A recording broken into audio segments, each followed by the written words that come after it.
मेरी बहन निकिता तोमर जिसकी 92% है, काफ़ी हार्ड वर्क करा, तो अपनी जर्नी को एक्सपीरियंस को शेयर करेंगे, तो सुनते हैं।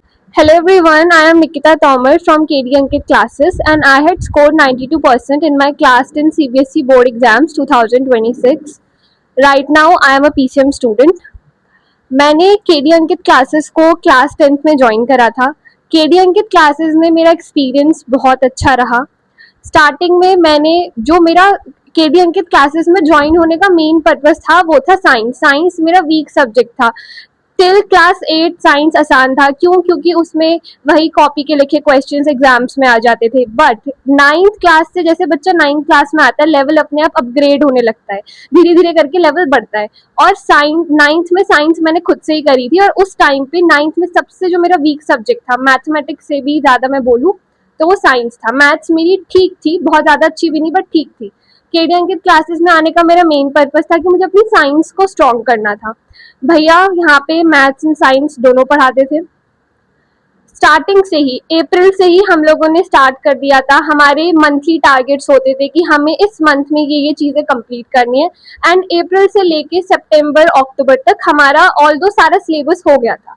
लेकिन बोर्ड्स में अगर आपको अच्छा स्कोर करना है तो कंटेंट की नॉलेज होना सबसे इम्पॉर्टेंट है, क्योंकि यही बेस होता है। लेकिन कंटेंट को एक्सप्रेस करना जब तक नहीं आता तब तक आप अच्छा नहीं कर सकते हो।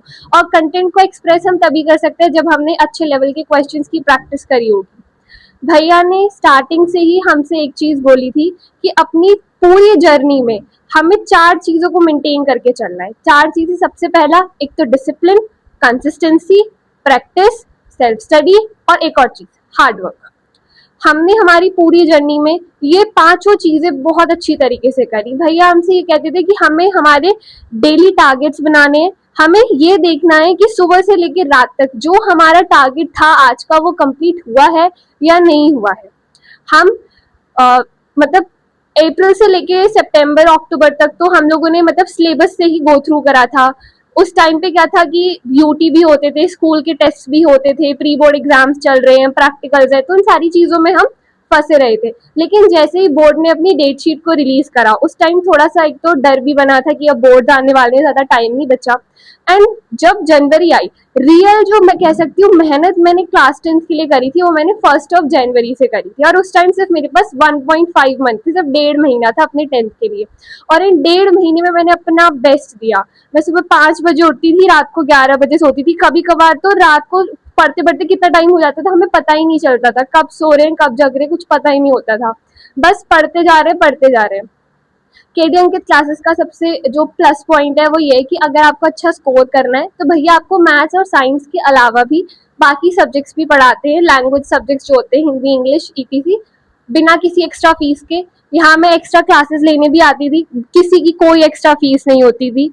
हमने यहाँ पे खुद खड़े होकर कॉन्सेप्ट्स को एक्सप्लेन करा है, चैप्टर्स को एक्सप्लेन करा है, जिससे कहीं ना कहीं जो बच्चे मुझे सुन रहे हैं उन्हें भी फायदा हुआ, क्योंकि उन्हें भी समझ में आ रहा है और मुझे हो रहा था क्योंकि मेरी रिविजन हो रही थी, मेरा कॉन्सेप्ट और अच्छा स्ट्रांग हो रहा था। हमने अच्छे अच्छे लेवल के क्वेश्चंस की प्रैक्टिस करी, बहुत सारे पीवाईक्यूज, लास्ट 10 ईयर्स के पीवाईक्यूज, सैम्पल पेपर, जितना हो सकता था हमने उतनी प्रैक्टिस करी। लेकिन एंड में एक रिग्रेट ये रह गया जब मैं अपना क्लास 10th का पहला बोर्ड देने गई जो कि मैथ्स का था। पेपर को देख के मैं थोड़ी डर गई थी, मैं पहले पेपर को देख के डीमोटिवेट हो गई कि ये 3 घंटे कैसे कटेंगे, क्योंकि मेरी पूरी मेहनत को, पूरे साल की मेहनत को मुझे 3 घंटे में रिप्रेजेंट करना था और पेपर वॉज टू हार्ड।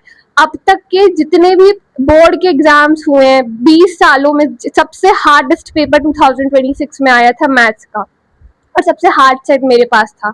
उस टाइम में बहुत ज़्यादा डर गई थी, लेकिन मैंने एक चीज़ जो पॉइंट नोट कर लिया था कि कुछ भी हो मुझे जितना आता है मुझे उतना अपना अच्छा प्रेजेंट करना है। मैंने जितना भी पढ़ा मुझे और अच्छा अपना प्रेजेंट करना है। एक चीज़ जो मैं सबको बोलना चाहूँगी कि बोर्ड कोई इतना बड़ा हुआ नहीं है। बोर्ड में जब हम पहली पहली बार आते हैं तो हमारे माइंड में थोड़ा प्रेशर होता है, थोड़ा स्ट्रेस होता है कि हमें अच्छा मार्क्स गेन करने, अच्छे नंबर लेके आने। लेकिन अगर आप स्टार्टिंग से कंसिस्टेंसी, डिसिप्लिन के साथ अच्छे से सब कुछ पढ़ते जाओगे तभी आप अच्छा स्कोर कर सकते हो। एंड मोमेंट पे जब आपके बोर्ड्स में ज्यादा टाइम नहीं होता उस टाइम पे आपको हार्डवर्क नहीं करना, आपने पूरी साल हार्डवर्क करा, एंड मोमेंट पे हार्ड वर्क नहीं स्मार्ट वर्क काम आता है। इसलिए एंड टाइम पे हार्ड वर्क को ना करके स्मार्ट वर्क को करो, और पूरी साल जितना जितना हार्ड वर्क कर सकते हो उतना करो, जितने क्वेश्चंस की प्रैक्टिस कर सकते हो उतना करो।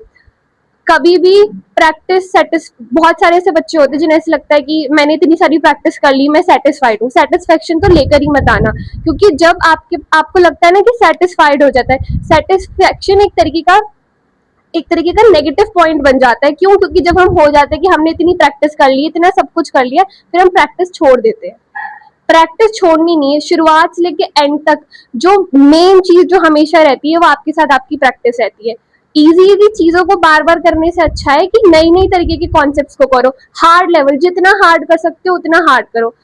सीबीएसई क्लास 10th में अपने लेवल को ईयर बाय ईयर अपग्रेड करता आ रहा है। 2025 में भी अपग्रेड करा था, 2026 में, और स्पेशली कॉम्पिटेंसी बेस्ड क्वेश्चंस तो वो बहुत ज्यादा दे रहा है।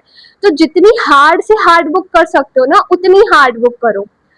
पूरे केडी अंकित क्लासेस में भैया ऐसा नहीं होता था कि सिर्फ हम ही को टाइम देते थे, सभी बच्चों को टाइम देते थे। स्पेशली जो बच्चे बेसिक एवरेज वाले होते थे उन्हें तो ज्यादा टाइम दिया जाता था।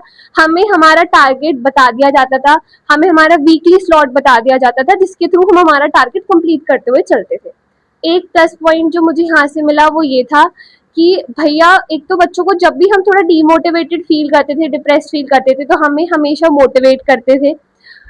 और दूसरी चीज ये कि टेस्ट में चाहे कम मार्क्स आए या ज्यादा मार्क्स आए, भैया ने कभी भी हमसे कभी भी मतलब ये नहीं कहा कि आपके कम मार्क्स आए हैं तो हमें कुछ कह दिया। हमेशा हमें और आगे अच्छा करने के लिए एनकरेज ही करा है। हमारे 10th के मार्क्स, हमारा टारगेट जो था 10th में वो 100% लाने का था। टारगेट अचीव नहीं हुआ बट स्टिल हम लोग खुश हैं, भैया खुश हैं, और वो आगे भी हमें और अच्छा करने के लिए एनकरेज कर रहे हैं, बाकी बच्चों को अच्छा करने के लिए कह रहे हैं। लास्टली मैं यही कहना चाहूंगी कि जब आपके बोर्ड्स में ज्यादा टाइम नहीं बचा होता है, पहली चीज तो ऐसा नहीं है कि तुमने किसी सब्जेक्ट को ज्यादा प्रायोरिटी दे दी, किसी को कम दे दी, सारे सब्जेक्ट्स को इक्वल प्रायोरिटी देना। स्पेशली मैथमेटिक्स में, whether you are a basic mathematics student और a standard mathematics student, hard से हार्ड बुक करना, क्योंकि बेसिक का पेपर भी स्टैंडर्ड के लेवल का आता है, स्टैंडर्ड का पेपर एडवांस्ड के लेवल का आता है। तो जितनी हार्ड बुक कर सकते हो उतनी हार्ड करना, और किसी भी सब्जेक्ट को ऐसे मत छोड़ देना कि ये तो हो जाएगा। जैसे मैंने हिंदी को छोड़ दिया था, मेरे कम मार्क्स हिंदी में रह गए थे। इंग्लिश का पेपर इतना हार्ड नहीं था, लेकिन मेरी सबसे बड़ी गलती ये थी कि मैंने इंग्लिश को सबसे एंड मोमेंट पे उठाया था। जितना देरी से तुम शुरुआत करोगे उतना तुम्हारे लिए ही गलत रहेगा।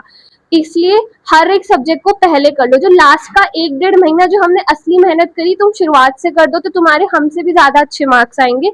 और चाहे नंबर कैसे भी आए, हो सकता है जो इसके बाद 2027 में बोर्ड एग्जाम्स होंगे, किसी के अच्छे मार्क्स आएंगे, 90+ आएंगे, किसी के नहीं भी आएंगे। मार्क्स को लेके डिमोटिवेट नहीं ना, because percentage is just a number.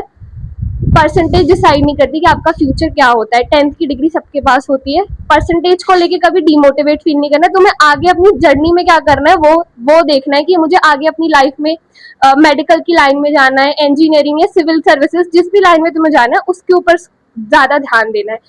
10th पे कभी भी नंबर पे फोकस मत करना, ये देखना कि मैंने पूरी जर्नी में कितनी प्रैक्टिस, कितना हार्डवर्क, कितनी चीजें मैंने सीखी, डिसिप्लिन सीखा, उस चीज पे ज्यादा फोकस करना। Thank you.